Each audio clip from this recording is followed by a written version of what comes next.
سورة التحريم. بسم الله الرحمن الرحيم. يا أيها النبي لم تحرم ما أحل الله لك تبتغي مرضات أزواجك والله غفور رحيم.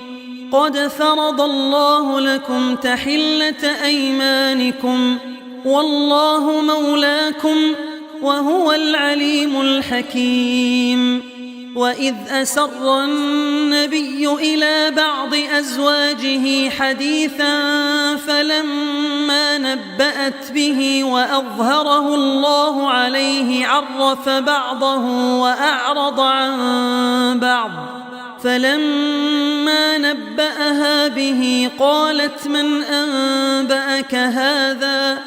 قال نبأني العليم الخبير.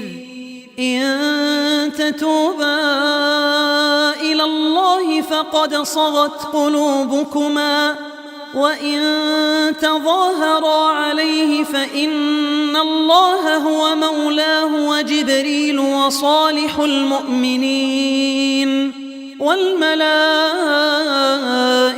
بعد ذلك ظهير. عسى ربه إن طلقكن أن يبدله أزواجا خيرا منكن مسلمات مؤمنات قانتات تائبات عابدات سائحات ثيبات وأبكارا. يا أيها الذين آمنوا قوا أنفسكم وأهليكم نارا وقودها الناس والحجارة عليها ملائكة غلاظ شداد لا يعصون الله ما أمرهم ويفعلون ما يؤمرون. يا أيها الذين كفروا لا تعتذروا اليوم إنما تجزون ما كنتم تعملون. يا أيها الذين آمنوا توبوا إلى الله توبة نصوحا عسى ربكم أن يكفر عنكم سيئاتكم ويدخلكم جنات تجري من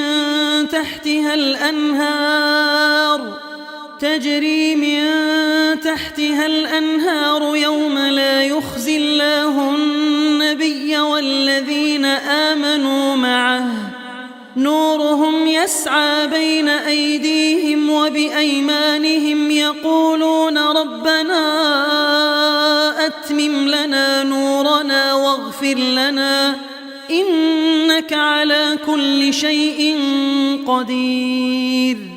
يا أيها النبي جاهد الكفار والمنافقين واغلظ عليهم ومأواهم جهنم وبئس المصير.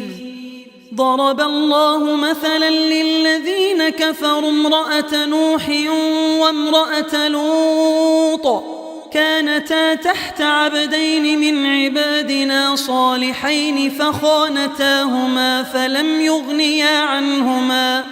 فلم يغنيا عنهما من الله شيئا وقيل ادخلا النار مع الداخلين.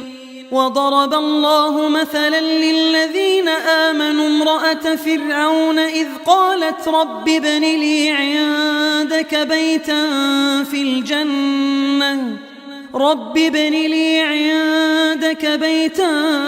في الجنة ونجني من فرعون وعمله ونجني من القوم الظالمين. ومريم ابنة عمران التي أحصنت فرجها فنفخنا فيه من روحنا وصدقت بكلمات ربها وكتبه وكانت من القانتين